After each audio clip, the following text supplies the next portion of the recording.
Hoy hablaremos de derecho de la competencia. La noción de libre mercado es una noción que se tiene desde la antigüedad. Sin embargo, no es sino hasta la Ilustración cuando se construyen los conceptos modernos de libre mercado. Vale señalar a un autor fundamental y nos referimos al economista Adam Smith, que en su obra La riqueza de las naciones construye las bases conceptuales del entendimiento del concepto de libre mercado. Él alegaba que el individuo, actuando en su propio interés, resultaría de ello en beneficio para toda la sociedad. En el día de hoy estarán con nosotros para hablar de derecho de la competencia tres especialistas internacionales. Estará Juan Luis Crucelegui con nosotros, quien es actualmente jefe de los servicios jurídicos y de la asistencia técnica de políticas de competencia y de protección del consumidor de UNTAD en Ginebra. También estará con nosotros Rolando Díaz Delgado, quien es actualmente director del Instituto de CONACOM, o Comisión de la Competencia de Paraguay, y expresidente de dicha institución. También nos acompañará Alejandro Ibarra, quien es asociado actualmente del Centro de Estudios de Derecho de la Competencia de la Universidad de George Washington, bajo la dirección de William Kovacsy. Estamos en Cátedra Jurídica en la Z y en breve estaremos dando este banquete de temas jurídicos vinculados al derecho de la competencia. Para dar inicio a la entrevista, vamos a darle la palabra a Juan Luis Crucelegui, quien es, como decíamos, jefe de capacitación y asistencia técnica en políticas de competencia y protección del consumidor de la UNTAD. Lo primero que tenemos que entender y saber cuál es la función que tú realizas en la UNTAD. Sí, muchas gracias. Bien, la UNCTAD es la agencia de las Naciones Unidas que tiene encomendada una función muy importante, que es la de llevar a cabo un mandato de la Asamblea General de las Naciones Unidas que se adoptó el 5 de diciembre de 1980 y que consiste en promover y desarrollar políticas de competencia en los estados que tienen una situación complicada, que son países en desarrollo. Y nuestra función básicamente consiste en llevar a cabo tres pilares. En primer lugar, llevar a cabo un consenso en la aplicación del derecho a la competencia a nivel mundial. En segundo lugar, dar asistencia técnica a los países que no tienen desarrollado un sistema de defensa de la competencia. En ese sentido, pues ayudamos a estos países a realizar leyes de competencia, a formar a su personal y a promover y vulgarizar o sensibilizar a la población sobre los beneficios que conlleva una política de competencia. Y finalmente, la UNTAD también realiza una función importante en la parte de la investigación. En ese sentido, anualmente publicamos diferentes artículos o papers sobre diferentes aspectos de la política de competencia que pueden contribuir también a desarrollar esta política de competencia en aquellos ámbitos en los que consideramos que hay problemas de tipo estructural y, por lo tanto, que pueden contribuir también a esta labor, ¿no?, de desarrollar las políticas de competencia. Muchísimas gracias, Rolando Díaz, paraguayo. ¿Qué hace Rolando Díaz? ¿A qué se dedica en su ejercicio profesional? Bueno, muchísimas gracias antes que nada por la invitación, un gusto estar aquí, un saludo a la audiencia. Bueno, yo soy efectivamente de Paraguay, soy miembro del directorio de la Comisión Nacional de la Competencia de Paraguay, que es el órgano de aplicación de la Ley de Defensa de la Competencia. Paraguay es un país hermano en ese sentido con República Dominicana, en el sentido de que tenemos apenas 2 o 3 añitos de diferencia desde la vigencia de nuestra Ley de Defensa de la Competencia, y como órgano de aplicación, que supongo que vamos a entrar en eso en unos minutos más, nos dedicamos a aplicar, que significa básicamente promover y defender la competencia. Y como director del Instituto CONACOM, lo que hago es dirigir todo lo que tenga que ver con la política de promoción de la competencia, sobre todo hacia el interior, con las capacitaciones a los funcionarios, y también hacia el exterior con la formación, capacitación y desarrollo de conocimientos de la sociedad en general. Pero también fuiste presidente del CONACOM, ¿no? Fui presidente de la CONACOM hasta julio de este año, ¿sí? Por un periodo de 2 años. Tenemos un sistema rotativo que hace que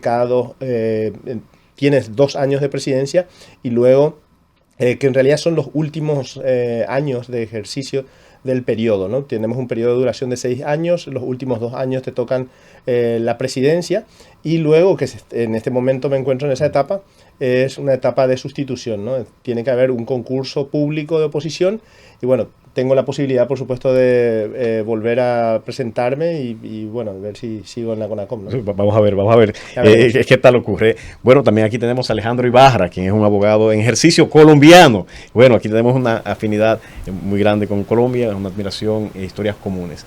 Cuéntanos, ¿qué tú haces en tu ejercicio profesional? Bueno, yo tengo como una especie de trastorno de doble personalidad. No me digas. Por un lado, me dedico al litigio, como bien lo dices, asesoramos, pues en mi oficina asesoramos clientes buscando que cumplan con el régimen de competencia, al mismo tiempo los defendemos cuando hay un proceso de investigación en la Superintendencia de Industria y Comercio, que es la Autoridad de Competencia Colombiana, o ante la CAN, que es la Autoridad de Competencia Regional Andina. Por el otro lado, soy parte del Instituto de Derecho a la Competencia de George Washington University, que es básicamente un instituto de investigación que se dedica a prestar ayuda a las autoridades desde la academia en cómo fortalecer sus capacidades institucionales, cómo mejorar su ley de competencia y cómo de una u otra manera implementar toda la teoría del derecho a la competencia en su jurisdicción. Digamos, de una u otra manera mi investigación está más enfocada en países en desarrollo, pero siempre siguiendo pues la labor de nuestro director, que pues se dedica a estudiar la competencia de todo el mundo. ¿Quién es? Para que el público que no es tal vez muy ducho en esta materia, ni conoce a las autoridades de la competencia o los referentes del derecho a la competencia, entiendan un poco de quién se trata. Bueno, pues William es uno de los exponentes vivos más importantes del derecho a la competencia en el mundo actualmente. Fue director de la FTC, que es la autoridad de competencia, una de las autoridades de competencia norteamericanas, y también hizo parte del CMA, que es la autoridad del Reino Unido. Es un académico, probablemente es la persona, me atrevo a decir sin miedo a equivocarme, que más sabe en temas de capacity building o de construcción de autoridades de competencia, y pues su experiencia sin duda sin igual, y para mí ha sido una oportunidad increíble aprender de él. Bueno, interesante, tres currículos interesantes e importantes para entender de qué se trata este derecho de la competencia. Cuando un poco ahondamos en la dinámica histórica de las nociones de mercado, libre mercado, Adam Smith, y exploramos el libro, por ejemplo, La riqueza de las naciones, vemos que Adam Smith estaba muy confiado en que las fuerzas del mercado iban naturalmente a nivelar de alguna forma los precios, y que esa fuerza, esa iniciativa privada iba a ser también capaz con el tiempo de que sin intervención del Estado pudiera ese mercado funcionar de manera normal y espontánea. En ese pero el mismo Adam Smith decía también en ese mismo libro que rara vez, no sé si lo voy a decir literalmente, sí, pero que rara vez cuando un grupo de empresarios se juntaba y que eso no podía llevar a perjudicar a los consumidores, ¿no? Para coordinar sus conductas y llegar finalmente a afectar a los consumidores, ¿no? Y ahí viene precisamente la pregunta. ¿Por qué nace? ¿Por qué viene el derecho a la competencia? ¿Y qué es el derecho a la competencia? Vamos a comenzar contigo, Rolando. Bueno, a ver, el derecho a la competencia tiene una historia larga. Seguramente nosotros como países que llevamos 10 años o 12 años como con vigencia de leyes de competencia, nos puede resultar extraño, pero en el mundo esto lleva sus años. La misma, no sé, regionalmente hablando, Argentina en este año está celebrando 100 años de su ley de competencia. Que tengamos ley de competencia tampoco supone que hayamos tenido un derecho de la competencia vigente como tal, ¿no? Argentina, por ejemplo, que tiene 100 años, seguramente lleva 60 años efectivamente aplicando su ley de defensa de la competencia, ¿no? Y bueno, regionalmente hablando tenemos a México, tenemos a Brasil, que están en torno a esos 60 años más o menos.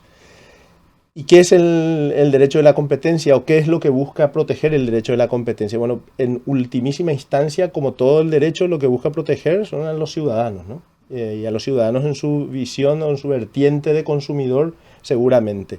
Pero no lo hace como lo hace el derecho del derecho de los consumidores, sino lo hace protegiendo el mercado, ¿sí? Es decir, protegiendo la estructura del mercado, el buen funcionamiento de esa estructura de mercado, pero el objetivo finalmente somos los consumidores, ¿no? Es decir, trata de asegurar que cuando existe, por un lado, una distorsión en la competencia, ya sea porque se produzca un abuso de posición dominante, que luego podemos profundizar en el concepto, o porque haya un acuerdo restrictivo de la competencia entre varias empresas, lo que hace es entrar a proteger, persiguiendo esas conductas.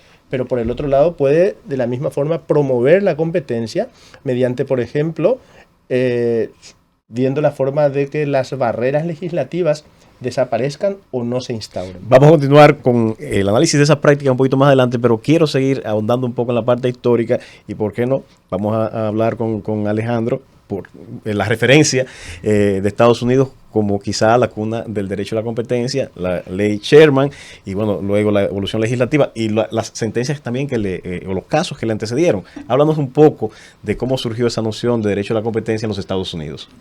Bueno, digamos, lo primero es decir, hay una pelea por quién tuvo la primera ley de competencia. Los canadienses parece ser claro, que tienen sí. una ley un poco anterior, pero pues por nada. Y efectivamente, pues la ley fundacional del derecho a la competencia en Estados Unidos es el Sherman Act. Valga la pena decir que al principio la preocupación en Estados Unidos era una preocupación casi más democrática.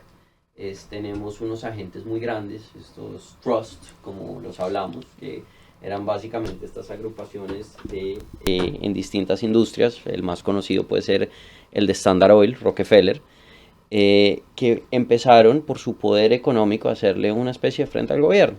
Entonces, de una u otra manera, la ley Sherman nace como una preocupación política para mantener el Estado democrático, y luego con el tiempo, con el nacimiento de las distintas escuelas económicas, va tomando un tinte mucho más microeconómico, si queremos decirlo, especialmente con el nacimiento de la escuela. Pues tenemos primero la escuela de estructuralista, la escuela de Harvard, y después vamos a la escuela de Chicago, y la escuela de Chicago pues casi que construye lo que es el entendimiento de hasta la pasada administración de lo que fue el antitrust norteamericano, porque definitivamente pues con la última administración de la directora Khan, pues hay un cambio de corriente sustancialmente grande. Pero vamos a cruzar el Océano Atlántico y vamos a llegar hasta Europa. Quisiera que Juan Luis Crucelegui, con su experiencia, su conocimiento, nos hable un poco de la evolución, del nacimiento del derecho a la competencia en Europa, de en qué se inspiró y cómo fue evolucionando.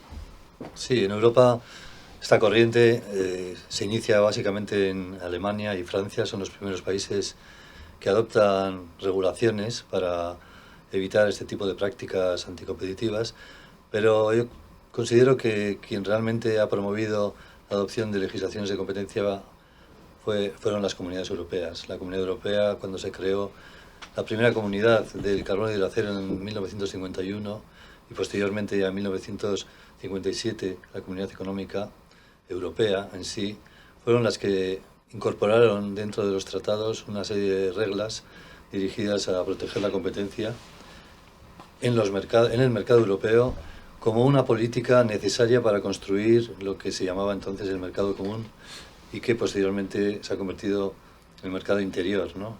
Es decir, un grado de integración que hace que básicamente las mercancías puedan circular libremente entre los Estados miembros, dado que se suprimieron los aranceles y aquellas medidas de efecto equivalente, y posteriormente para complementar esas libertades, esa libertad en concreto, se estableció estas reglas de competencia que contribuyen a evitar que se sigan estableciendo barreras entre los Estados miembros a través de prácticas privadas entre los Estados, llevadas a cabo por las propias empresas, ¿no?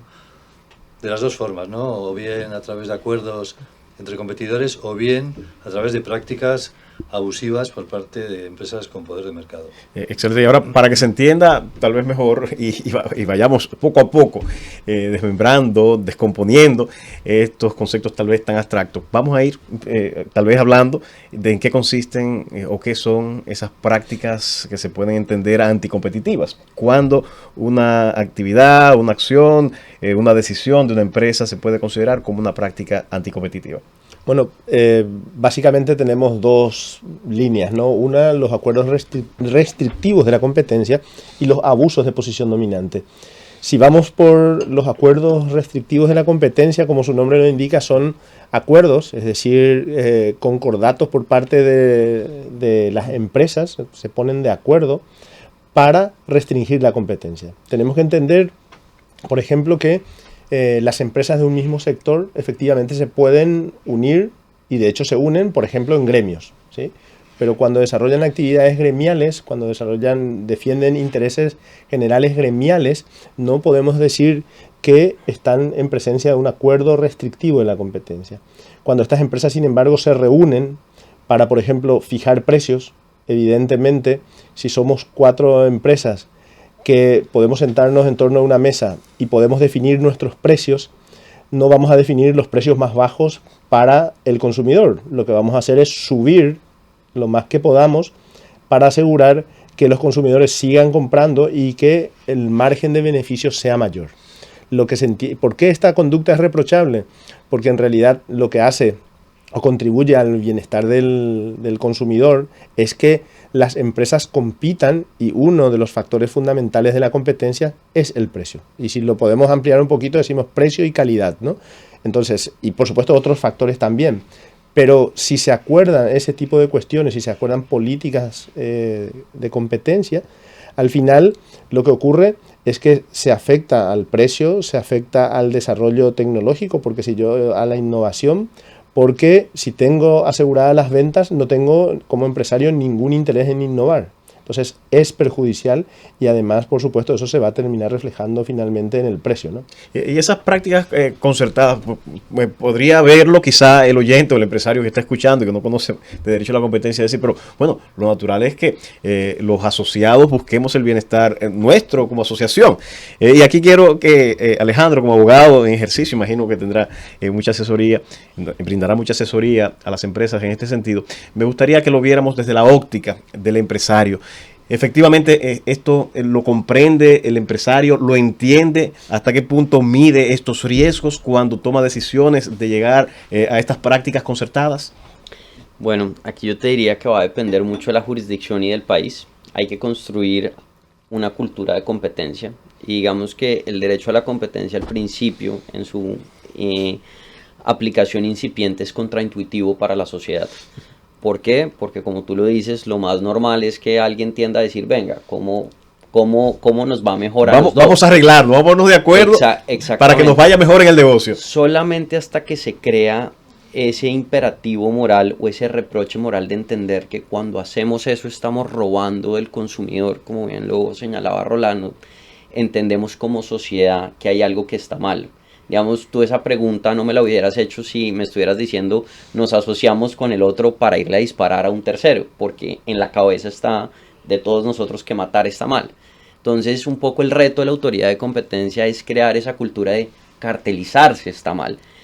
¿Qué le preocupa al derecho a la competencia? Es el ejercicio de poder de mercado.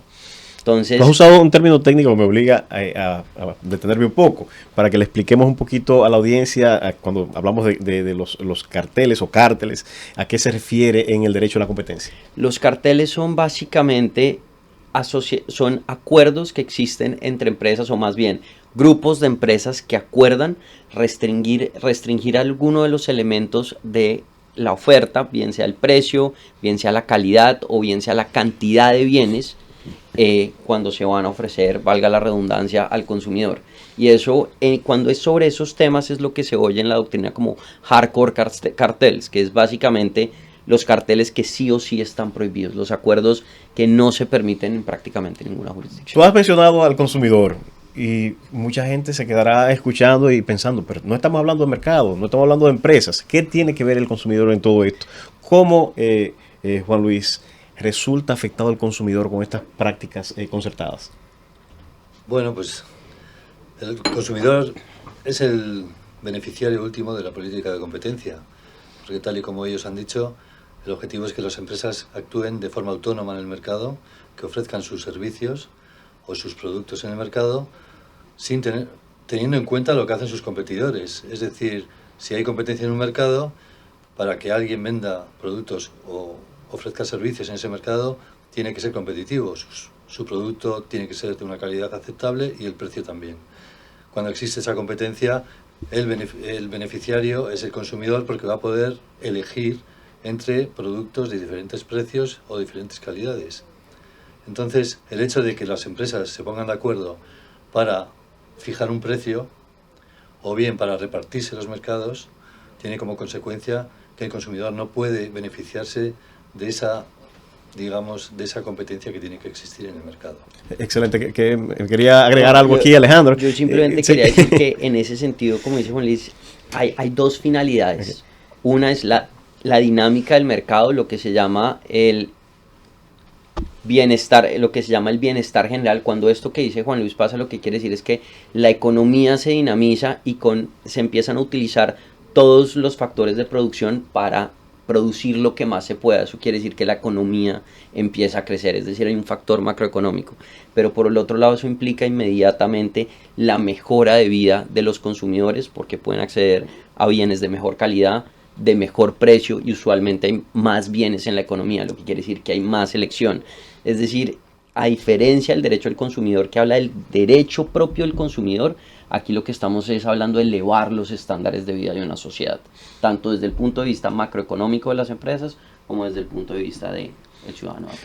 Rolando, quiero que desde el punto de vista también de tu experiencia en la Comisión de la Competencia, nos digas si efectivamente en la práctica se logra con la aplicación de las leyes de la competencia y estas prohibiciones de prácticas concertadas, si efectivamente la empresa que se somete, o las empresas cuando se someten a la regulación de competencia, si efectivamente son más creativos, son más innovadores, y si en base a las mediciones del mercado esto redunda en beneficio del consumidor. Es que tienen que serlo necesariamente, porque en la medida que estén concertados no tienen esos incentivos, no necesitan hacerlo, ¿no? Es decir, en la medida, los casos más típicos son aquellos mercados en los que participan pocos actores, no sé, 4, 5, 10, pero que pueden ponerse de acuerdo. Por supuesto que van a estirar los precios y reducir sus costos al mínimo para ampliar sus márgenes. No invertir en innovación, no esmerarse en la competencia. ¿Por qué lo harían si ya están ganando más de lo que deberían estar ganando? Por el contrario, si resulta que tienen que ajustar sus precios porque el de al lado está bajando los precios y está mejorando sus calidades, ¿qué tiene que hacer él? Necesariamente, si quiere seguir en el mercado, tendrá que bajar sus precios, y si baja sus precios y resulta que sus costos no son capaces de aguantar esas bajadas de precio y él no tiene innovación, no puede mejorar el producto, no puede mejorar el servicio, necesariamente se tendrá que ir, no querrá irse. Entonces va a generar una tensión muy sana para el mercado y muy sana que va a terminar repercutiendo en el conjunto de la sociedad, es decir, va a mejorar, va a generar más riqueza, y esa mayor riqueza se va a trasladar a todos los actores finalmente. Entonces tenemos que entender que sí, o sea, yo creo que efectivamente es así. Continuamos con esta cátedra jurídica en breve. Vamos a tener que hacer una pausa. En el siguiente segmento hay un concepto que quedó en el aire y que mencionó Rolando en su introducción, y es el abuso de posición de dominio. Luego de esta breve pausa continuaremos hablando de derecho de la competencia. Manténgase en sintonía. ¡Llévatelo, Francis! En este segmento vamos a hablar del abuso de posición de dominio. Para comprender mejor este concepto del mundo del derecho de la competencia, primero tenemos que hablar o entender qué es la posición de dominio y si eso es lesivo o no para el mercado. Bien, bueno, efectivamente una de las conductas prohibidas por el derecho de la competencia a nivel general en todos los países es este concepto de abuso de posición de dominio. Es una conducta difícil de probar para las autoridades de competencia realmente, porque supone primero determinar cuándo hay una posición de dominio. Es decir, las autoridades de competencia no prohíben las posiciones de dominio en sí, per se.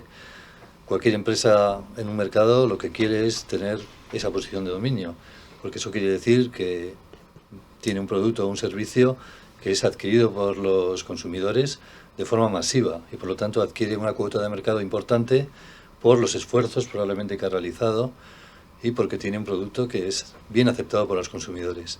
El problema viene cuando esa empresa que ya ha adquirido esa posición comienza a abusar de ella de diferentes formas, ¿no?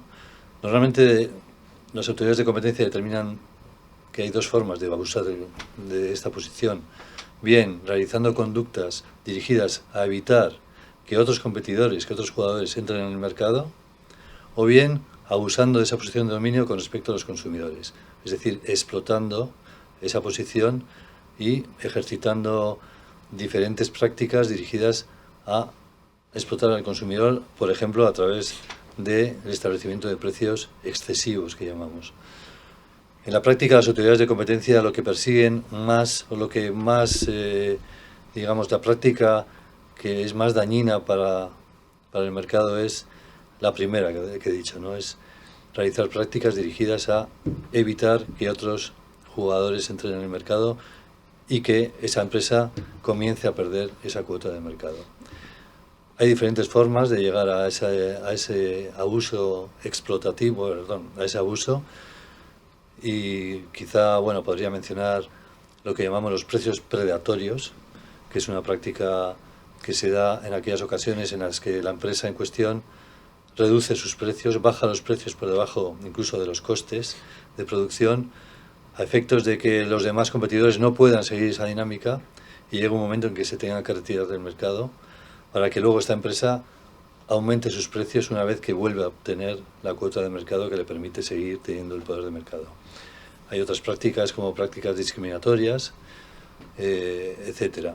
En fin, en realidad es como digo, es una conducta muy dañina, pero también muy difícil de probar por las autoridades de competencia. Y precisamente eso entiendo que debe hacerse algún tipo de estudio de mercado, algún análisis estructural o cualquier otro concepto vinculado, no sé, al consumidor. Y para quizá entender, tal vez de forma más llana, quisiera, Alejandro, que nos explicaras en qué consiste en términos prácticos, si pudieras poner tal vez algún ejemplo de qué consiste tener una posición de dominio en el mercado y cuándo, como explicaba muy bien Juan Luis, eso cruza y llega a convertirse en una práctica abusiva.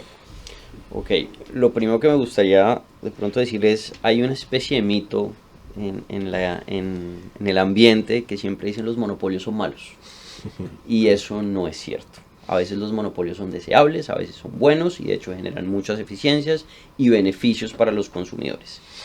Vamos a explicar el término monopolio. Aquí hay una audiencia especializada, otros que conocen la abogacía, de economía, pero para el público en general, cuando hablamos de monopolio, ¿a qué nos referimos? Cuando nos referimos a monopolio es cuando hay una sola empresa que ofrece bienes, aunque la posición dominante es un concepto mucho más amplio que ese. Pero digamos, usualmente se utiliza el concepto monopolio para decir tenemos una empresa muy grande que domina el mercado, aunque el monopolista es un solo oferente de bienes, y eso genera ciertas eficiencias. Eso no es prohibido por el régimen de competencia, está bien tener un monopolio, una posición de dominio, el problema es abusar de ella. Entonces, respecto a lo que tú me dices, ¿qué es posición dominante? Cada legislación probablemente tiene una definición distinta de posición de dominio. Sin embargo, hay ciertos elementos que uno puede recalcar y es cuando hay un competidor que se puede comportar de manera independiente de los demás. Okay. Entonces, básicamente, ¿qué es lo que dices? Tú tienes una empresa que tiene tanto poder de mercado que no tiene ni siquiera que mirar a sus competidores o a sus vecinos, si lo quieres ver así, para ver qué están haciendo. Yo solito puedo decir qué precio vendo, qué cantidad vendo, cuál es la calidad de mis bienes y no me importa qué están haciendo los de al lado porque yo simplemente soy quien impongo las condiciones. Casi que es, si tú eres la única persona que vende agua y el resto vende Coca-Cola o venderá cerveza, pues si tú eres el único que vende agua, tú eres el que pone las condiciones respecto al agua y se acabó el asunto. Rolando, con tu experiencia en la Comisión de la Competencia, no debe ser nada fácil mirar una empresa, ver su desempeño y de repente decir, bueno, has incurrido en una práctica que se entienda como abusiva, sea una práctica, como dicen ustedes los especialistas, o explotativa, como señalaba, o exclusoria. ¿Cómo ustedes como autoridad de la competencia logran identificar algo que tiene una línea a veces tan tenue para poder determinar que esa práctica se está llevando a cabo? Bueno, realmente esa es la situación más complicada y la primera de todas es la determinación de que la empresa tiene posición dominante, ¿sí? Porque efectivamente cuando estamos en un monopolio, en un verdadero monopolio de una sola empresa, no cabe duda de que hay una posición dominante, porque el que domina el mercado es el monopolista, ¿sí? Ahora, cuando existe una empresa que pueda tener un 70% de cuota de mercado, pero hay otras tantas que se reparten el 30%, uno puede empezar a discutir, ¿no? Y de hecho, la cuota de mercado, que es un elemento importante para determinar que una empresa tiene posición dominante, sin embargo, no es definitiva para ese fin, ¿vale? Es decir, ha habido casos de empresas que han tenido 70% de cuota de mercado y no han sido declarados con posición dominante. Y hay empresas que han tenido cuotas de mercado por debajo del 50% y han sido declarados con posición dominante. ¿Por qué? Porque las condiciones del mercado adicionales a la cuota de mercado han llevado a la conclusión a las autoridades de que esa empresa tiene o no tiene posición dominante, ¿no? Ha habido casos de bastante importancia en el mundo, en Estados Unidos, en Europa. Ha habido casos, por ejemplo, con Microsoft, en los cuales se ha establecido abuso de posición de dominio. Me gustaría que cada uno, desde la óptica de sus países, de Paraguay, Colombia, allá tenemos que decir Estados Unidos y Colombia, y desde la óptica de Europa, me gustaría que me dieran algunos ejemplos y que me edificaran a mí y edificaran al público con esos ejemplos en cuáles casos se ha establecido abuso de posición de dominio y las razones que ha dado la autoridad para establecer ese abuso de posición. No sé, Juan Luis. Bueno, sí, en Europa obviamente ha habido muchos casos de posición de dominio, algunos significativos. Bueno, últimamente cabe mencionar quizá las últimas sanciones que la Comisión Europea está estableciendo con respecto a algunas plataformas digitales. Hemos visto 3 sanciones importantes a Google, por ejemplo, que superan prácticamente entre las 3 los 8.000 millones de euros. 8.000 millones de euros. Sí, en 3 expedientes que concernían a esta empresa por diferentes tipos de abuso, ¿no? Por ejemplo, por mencionar uno de ellos, el caso Google Search, que es el buscador que tiene Google y que utilizaba de una manera tal que beneficiaba a la venta de productos o la publicidad de ciertos productos que eran propiedad de la propia empresa y que por lo tanto constituía un abuso, dado que Google tiene una cuota de mercado muy alta en el mercado de los buscadores. Entonces, el hecho de que utilizase su propio buscador para beneficiar a sus propios productos hizo que la Comisión Europea considerase que estaba actuando de una manera abusiva, ¿no? Al no haber otra alternativa diferente a Google para poder hacerlo por parte de las diferentes empresas. Entonces, este tipo de prácticas, como digo, son consideradas abusivas porque se dan esas 2 circunstancias. Primero, que la empresa tiene esa posición de dominio, claramente, y segundo, que utiliza esa posición de dominio para beneficiar a sus propios productos en relación a los competidores. Un ejemplo, digamos, de los más recientes que puede haber en la Unión Europea, ¿no? Y Rolando, desde tu experiencia, ¿nos podrías dar algunos ejemplos también de este abuso de posición de dominio? En Paraguay, por la poca práctica que tenemos, es decir, llevamos muy pocos años, realmente hemos tenido un solo caso de abuso de posición dominante. Y lo que hemos demostrado en ese caso es que había dominancia, pero no hemos conseguido, o sea, no se ha probado el abuso, con lo cual hemos, como parte del directorio y el directorio como tal de la CONACOM, lo que hizo fue absolver a la empresa, es decir, no se condenó, con lo cual el ejemplo no te lo podría dar porque no serviría para los fines que buscamos. Evidentemente, hoy tenemos casos en análisis, pero sobre los cuales tampoco puedo hablar, con lo cual te pido que me liberes de los ejemplos paraguayos, ¿no? Así que se entiende perfectamente. Por allá también quisiéramos, Alejandro, de tu experiencia o de casos que tengas conocimiento en Estados Unidos o Colombia. Pues, a ver, en Estados Unidos la situación es particular. En Estados Unidos la conducta se llama monopolization y tiene unos estándares parecidos al abuso de posición de dominio, que tiene unas sutilezas, no importa, no hay que entrar en ese fondo. Ahora, hay que decir que Estados Unidos siempre ha sido, hasta esta última administración, fue muy renuente a llevar conductas de posición de dominio precisamente, uno, por la dificultad de probarlas, el estándar tan alto que impusieron los jueces para llegar a probar una conducta de monopolización, y 2, porque en principio, por lo que te decía antes, el monopolio puede traer ciertos beneficios y ellos no los sancionan, o sea, la ley sí lo sanciona, el Sherman Act Section 2 lo hace, pero no es, desde el 2002 el DOJ no traía un caso, desde el 2000. Ahora, en esta nueva administración, estamos viendo el caso en contra de Facebook, estamos viendo el caso en contra de Google, estamos viendo el caso, no, el de Amazon no tiene sections, pero hoy en día hay casos, hay que ver qué va a pasar, porque definitivamente la vara probatoria es alta. desde el 2000, como te digo, el DOJ no había traído un caso en esa materia. Algo no quiero pasar por alto, porque la República Dominicana tiene gran incidencia.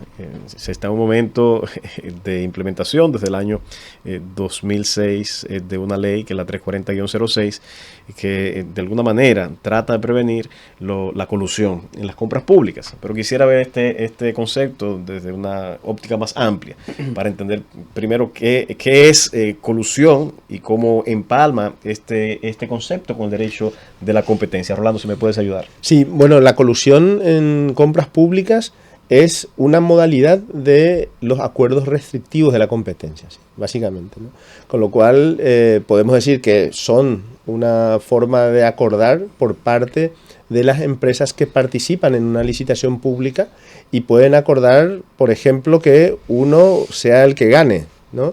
Y por tanto se puede acordar ir con para cubrir una oferta, para que haya, no sé, la cantidad suficiente de oferentes como para que la licitación no caiga, pero acordada para saber quién va a ganar, ¿no? Eso evidentemente supone un perjuicio para el Estado y para las arcas de los estados y para la ciudadanía finalmente, ¿no? Porque el Estado termina comprando a mayor precio habitualmente, porque estos acuerdos lo que hacen sencillamente es tratar de sacar el máximo de los beneficios a costa de las instituciones que están licitando los productos, ¿no? Excelente, pero Alejandro, en ese orden suele haber en nuestros países mucha confusión por la similitud en el sonido de colusión y corrupción. Entre estas dos prácticas, si pudieras quizá explicarnos, esclarecernos la diferencia que existe entre estos dos conceptos, para que el público entienda que no se trata de lo mismo. Pues mira, la colusión, como lo dice Rolando, en mi opinión es el acuerdo más nocivo de todas las prácticas anticompetitivas que puede haber, porque frena el desarrollo de un país, y la noción es, teóricamente, son dos empresas que acuerdan falsear cualquier estilo de proceso de contratación pública, bien sea porque se reparten el proceso, es decir, yo cotizo en este proceso y tú cotizas en el otro, no me vas a venir a competir acá, o nos ponemos de acuerdo para ver quién gana esta licitación y después tú me contratas, al final estoy elevando el costo de los bienes del Estado. La corrupción es un género más amplio. La colusión puede estar dentro, pero lo que busca es proteger la competencia en los procesos en los procesos de contratación pública. En cambio, la corrupción obviamente afecta las compras del Estado, pero se puede dar a través de otras maneras. Cuando se soborna un funcionario, cuando se hacen distintas prácticas que terminan también afectando los procesos, pero que no implican el acuerdo de dos empresas. Ahora, voy a hacer un paréntesis acá, es porque en Colombia el hecho de sobornar, de tener un acuerdo con un funcionario, sí se puede llegar a entender una colusión en licitaciones públicas. Entonces, digamos, la noción va a cambiar de jurisdicción en jurisdicción, pero en principio el acto de corrupción es mucho más amplio y puede proteger bienes jurídicos tutelados distintos a la competencia. Si nos quedáramos con una conceptualización para que se entienda de manera más sencilla, pudiéramos decir que la colusión implica un pacto entre los empresarios que intentan de alguna manera engañar a la administración pública para ganar uno de ellos el concurso. O la licitación. En definitiva, es una simulación de la competencia. O sea, realmente están simulando que están compitiendo en una licitación cuando realmente van acordados. Con independencia de cuál sea el tipo de acuerdo que tengan. Sí. Sí, yo diría que en la contratación pública la práctica más corriente es el reparto de mercados. Exacto. Es decir, cuando hablamos de reparto de mercado, nos referimos a dos o tres empresas que pueden estar imaginemos, en el sector de la construcción de carreteras, por ejemplo, ¿no? Y hay diferentes administraciones que licitan determinadas obras. Pues la práctica más corriente en ese caso es que cada una de las empresas va a licitar, o sea, va a presentar una oferta interesante a la baja en una de las administraciones y las otras lo harán en las otras. Quiero decir que al final hay un acuerdo entre los tres para que haya un reparto del mercado. Cada una se lleva una de las obras al precio más alto posible, claro, para ganar más dinero y a veces también para favorecer, quizá cuando entra el tema de la corrupción, favorecer a algún funcionario que conoce esa práctica y que está de acuerdo con ella. Y eso es algo que suele suceder bastante corrientemente. ¿Y qué se puede hacer o qué están haciendo desde el ámbito de la regulación para prevenir ese tipo de prácticas? Y si en las medidas que se han tomado efectivamente han tenido algún tipo de resultado. Es usual en nociones que se tiene que se puede producir una manipulación de la competencia ya desde el mismo diseño del pliego. Entonces, exactamente, o podría ser que las partes se pongan de acuerdo de manera tan inteligente que no sea detectable por la administración. ¿Qué mecanismos, qué herramientas están utilizando las comisiones de la competencia, las autoridades regulatorias para de alguna manera prevenir ese tipo de prácticas? Bueno, en la CONACOM, por ejemplo, hemos arrancado generando unas guías para las instituciones públicas que son las que habitualmente están licitando, en las cuales alertamos de la posibilidad y les damos algunos indicios o alguna información que le permita ver y detectar la colusión, porque lo primero que tienen que hacer es saber que puede existir el ilícito, ¿no? Entonces, a partir de ahí puede detectar por ciertos indicios de conductas de los que van a participar en un proceso licitatorio. Si lo encuentran, pueden acercar a la comisión, a la CONACOM, esta información y a partir de ahí se podría investigar. Ese es un punto importante. Pero además hay que fortalecer las capacidades de las instituciones para que puedan efectivamente investigar, ¿no? Es decir, que puedan efectivamente entrar en la información que pueda haber en los organismos de contrataciones públicas, en Paraguay la Dirección Nacional de Contrataciones Públicas, por ejemplo, y estamos trabajando con ellos como para poder acceder a toda esa información y revisar esa información de tal forma que podamos detectar indicios de colusión. ¿Y se ha pensado la incorporación o el uso de inteligencia artificial para detectar ciertos patrones que pudieran de alguna manera ayudar a revelar este tipo de prácticas? Sí, de hecho existen herramientas. En Brasil está Cerebro, la Superintendencia también de Industria y Comercio colombiana tiene una herramienta, y es que, digamos, a pesar de que para mí este es el tipo más nocivo, a la vez este es uno de los tipos, no voy a decir que más fácil de vigilar, pero el que más datos hay, porque usualmente los datos de contratación pública de alguna manera están al acceso del público, valga la redundancia. Entonces lo que se necesita es capacidad de procesamiento, y al menos en el caso colombiano el tecnicismo económico y de investigación de la autoridad supera incluso el de la Fiscalía General de la Nación, que es el ente penal. ¿Por qué? Porque el ente penal investiga una gama de delitos muy amplio. Cuando uno tiene un ente que es especializado en ilícitos económicos, así no sea penales, que como es la autoridad de competencia, puede llegar a detectar sutilezas, teorías de daño y distintas actuares ilegales que sería mucho más difícil detectar para otra autoridad. Y eso ha generado que en Colombia la Superintendencia de Industria y Comercio incluso atrape casos de corrupción y colusión antes de que la misma Fiscalía los haya llegado a tener. A mí me gustaría hablar de una figura dentro de las prácticas anticompetitivas que sé que en cada jurisdicción tiene una redacción distinta, una composición distinta e inclusive sanciones de naturaleza muy disímil. Y me refiero a la competencia desleal.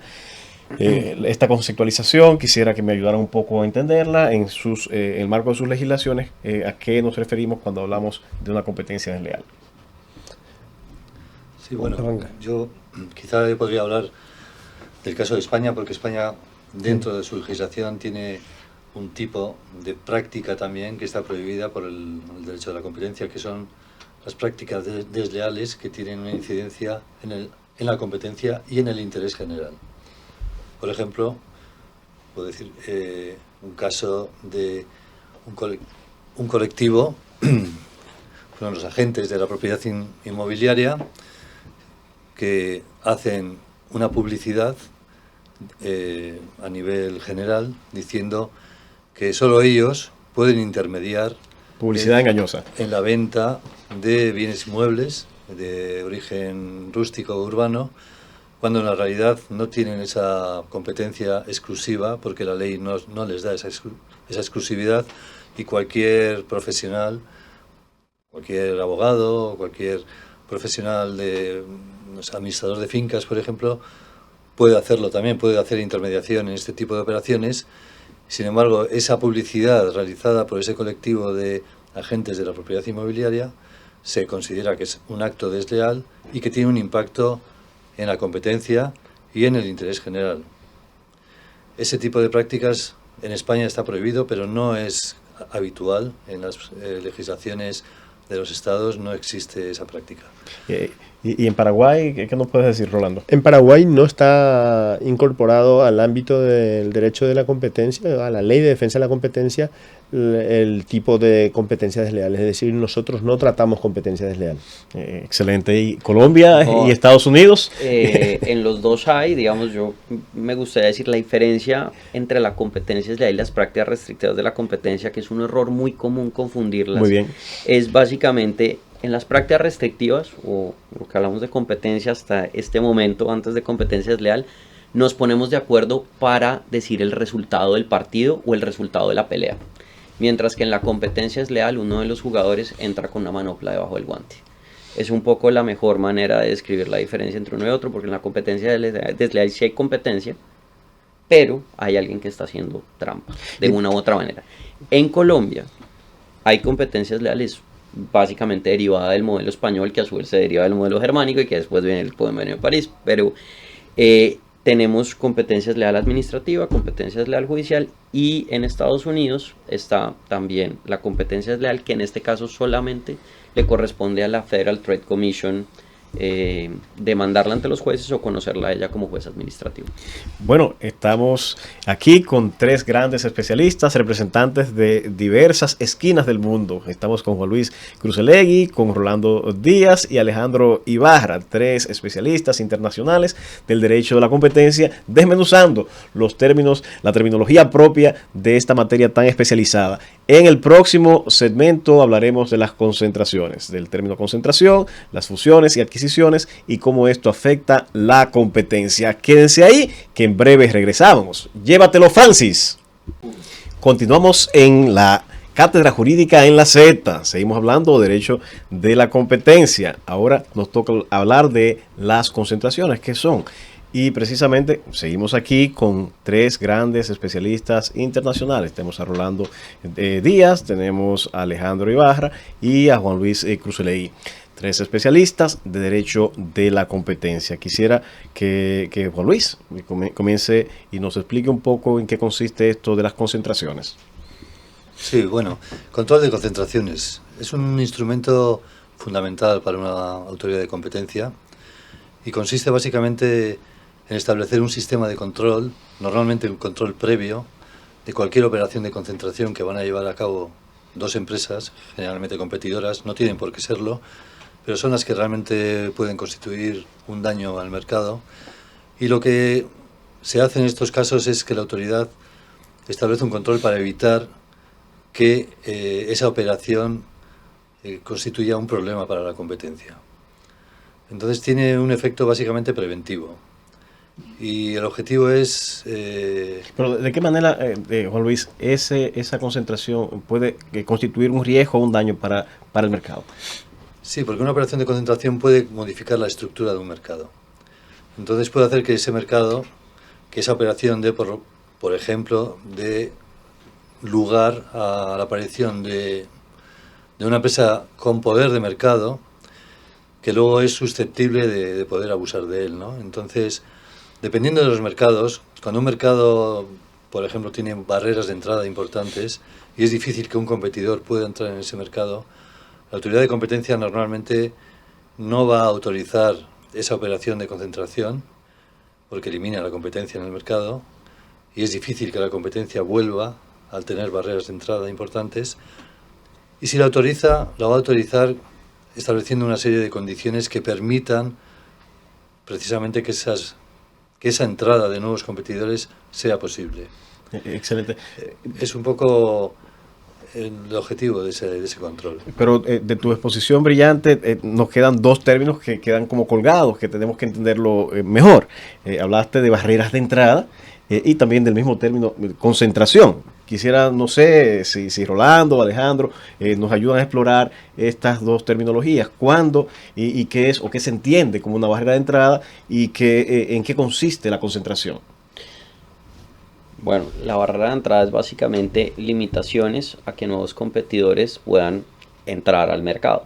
¿Por qué? Pueden ser de índole legal, bien sea porque necesitas una licencia del gobierno para que te permita concurrir a un mercado, o puede ser de índole geográfico. El mercado no aguanta. Tenemos, por ejemplo, las redes de energía. Tú no vas a construir 3 redes de energía para competirle, luego pues vas a tener solamente es un monopolio natural, ¿no? Exactamente. O pueden ser simplemente el tamaño del mercado, ¿no? El mercado no aguanta otro competidor y no hay posibilidad o economías de escala. Cuando simplemente a ti te toca invertir tanta plata para llegar a ser eficiente y producir como produce uno de los competidores grandes que está en el mercado. Entonces, un poco como decía Juan Luis en últimas, el control de concentraciones es futurología, porque yo como autoridad de competencia lo que estoy es buscando tener una bolita de cristal y decir, en el futuro esta concentración puede dañar el mercado, bien sea porque produce efectos coordinados o bien sea porque produce efectos exclusorios, que es básicamente lo que miran las autoridades a la hora Entonces, de hacerlo. En términos prácticos, tengo 3 panaderías en un pueblo, son las únicas. ¿Sería pernicioso para el mercado que yo permita que esas 3 se unifiquen y trabajen como una sola corporación? ¿De eso estamos hablando? Así es, y el ejemplo es chévere porque si lo ves de la siguiente manera, producir pan, tú puedes producir pan en cualquier esquina. Si ellas se concentran y un pan se vende a $1,000 porque solo hay un panadero, estoy seguro que al día siguiente todos salimos a hacer pan. Pero ¿qué pasa si es producción de medicamentos? Y si hay una persona que tiene la patente.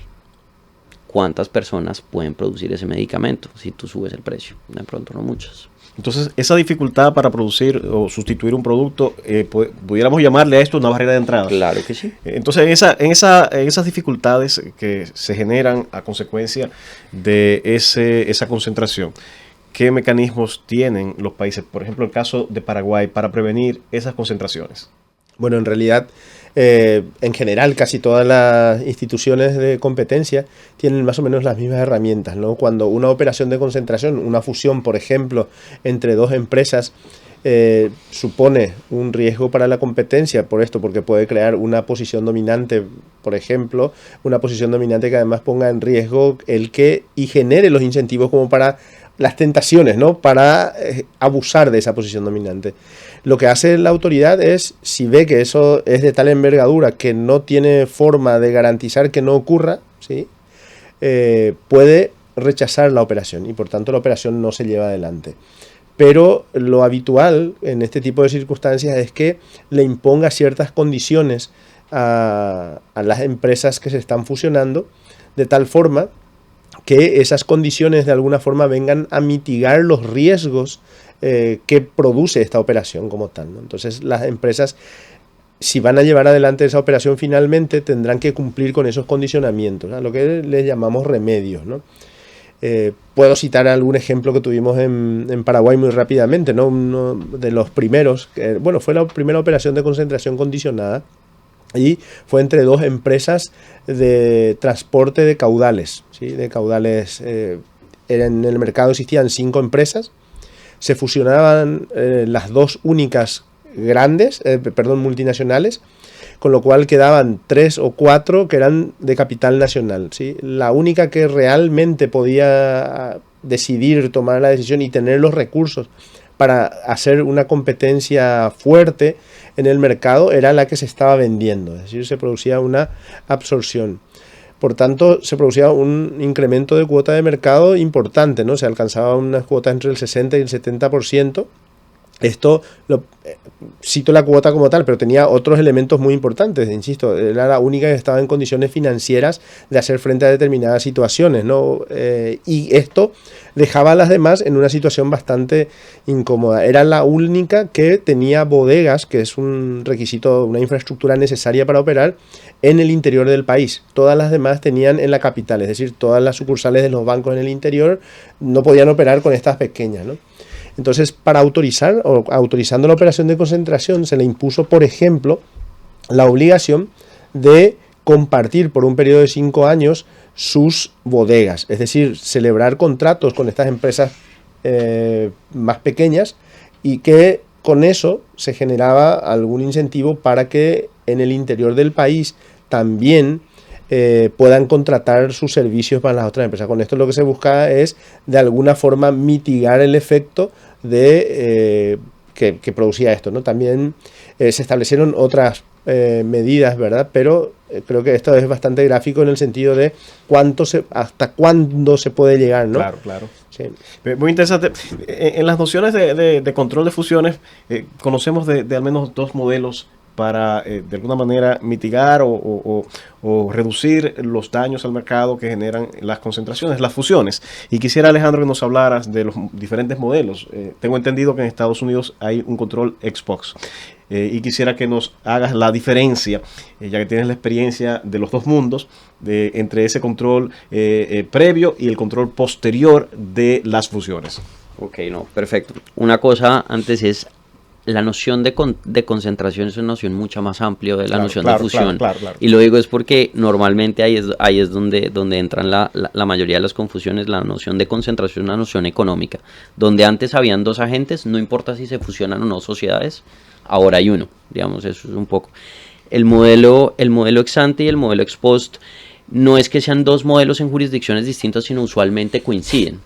La diferencia es que en el modelo ex ante, como tú lo estabas poniendo, es lo que venimos explicando, y es estamos en la futurología, la autoridad con su bolita de cristal intentando predecir el futuro, diciendo esta integración va a ser buena o va a ser mala para el mercado.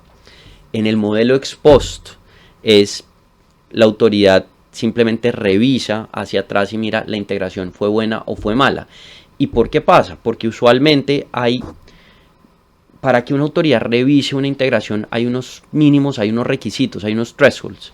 Y hay ciertas integraciones que no los cumplen. Por ejemplo, en Estados Unidos está el Hart-Scott-Rodino Act, que establece además unos mínimos en volúmenes de ingreso y de activos para que una empresa reporte la integración.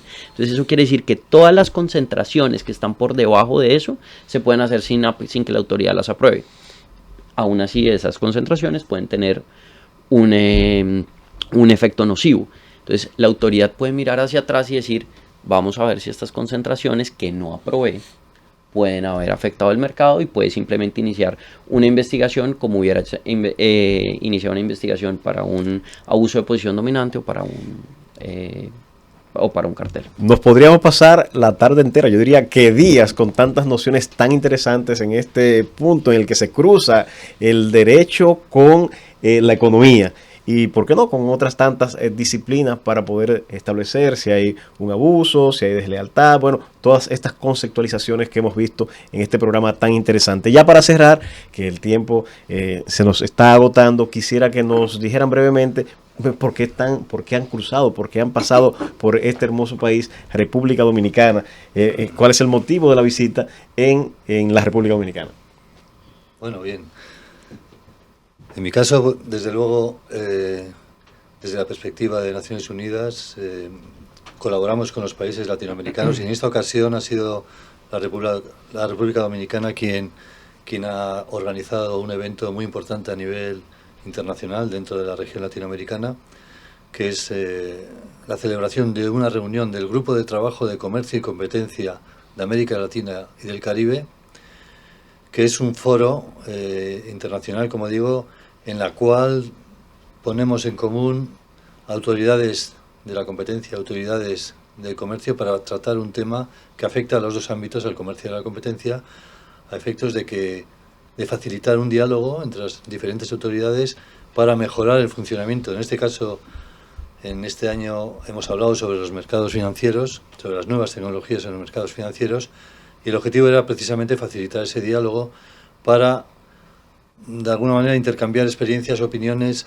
sobre los problemas que nos está ejerciendo este sector actualmente en los mercados de la región. Y complementariamente hemos hecho otras actividades con la autoridad de competencia del país, con Procompetencia, para facilitar formación a los jueces. Otras actividades que hacemos desde Naciones Unidas, asistencia técnica, formación, y para también contribuir a dar más visibilidad a la autoridad de competencia de cara al país.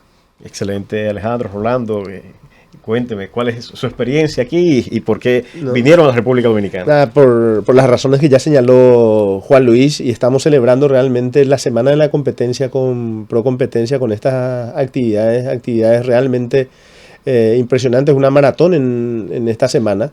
pero realmente nos sentimos muy congratulados con Procompetencia y con República Dominicana. Estamos obligados a volver, o sea, definitivamente nos han tratado como mejor que en casa. Yo entiendo que no se va a escuchar esto de Paraguay, ¿verdad? Porque si no te voy a tener un problema, ¿verdad? Pero en el mundo entero, Bueno, vamos a ver cómo mejoramos esa parte.